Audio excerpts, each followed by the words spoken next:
അപ്പോൾ ഇന്ന് വാസൽ വില്ലേജിലെ സെൻട്രൽ കേരള ലേഡീസ് മീറ്റപ്പ് ആണ് കേട്ടോ. നമ്മുടെ ഗ്രേറ്റ് ഫുഡിലെ പാർട്ടി ഹാളാണ് ലൊക്കേഷൻ. നമ്മളൊരു 30 പേരോളം ഉണ്ടായിരുന്നു. പണ്ട് 2 months ഒക്കെ കൂടുമ്പോൾ ഒരു പാർട്ടി പരിപാടിയൊക്കെ ഉണ്ടാവുന്നതാണ് കേട്ടോ. ഇപ്പോൾ ഒരുപാട് നാളായി നമ്മളെല്ലാവരും കൂടി കൂടിയിട്ട്. അപ്പോൾ ആദ്യം 150 പേരൊക്കെ അടങ്ങുന്ന ഒരു ഗ്രൂപ്പായിരുന്നു. അത് കുറഞ്ഞിപ്പോൾ 30 പേരായി. ഒരുപാട് ഗെയിംസും പരിപാടികളും പാട്ടൊക്കെ ആയിട്ടാണ് കേട്ടോ പ്രോഗ്രാം സ്റ്റാർട്ട് ചെയ്തത്. പിന്നെ ലഞ്ചിന് നമ്മുടെ ചിക്കൻ ബിരിയാണി, ചിക്കൻ ഫ്രൈയും പായസവും ഒക്കെ ഉണ്ടായിരുന്നു. അത് കഴിഞ്ഞിട്ടും ഒരുപാട് ഗെയിമും കാര്യങ്ങളൊക്കെ ഉണ്ടായിരുന്നു കേട്ടോ. എല്ലാവരെയും എന്റർടൈൻ ചെയ്യിപ്പിക്കുക, എല്ലാവരെയും പാർട്ടിസിപ്പേറ്റ് ചെയ്യിക്കുക എന്നുള്ളതായിരുന്നു ലക്ഷ്യം. അപ്പോൾ എന്തായാലും പ്രോഗ്രാം അടിപൊളിയായിരുന്നു.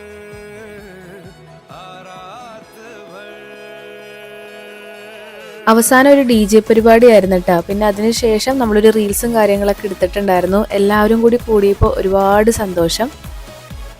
അപ്പം ഇന്ന് അത്രയൊക്കെയുള്ളൂ. നാളെ കാണാം.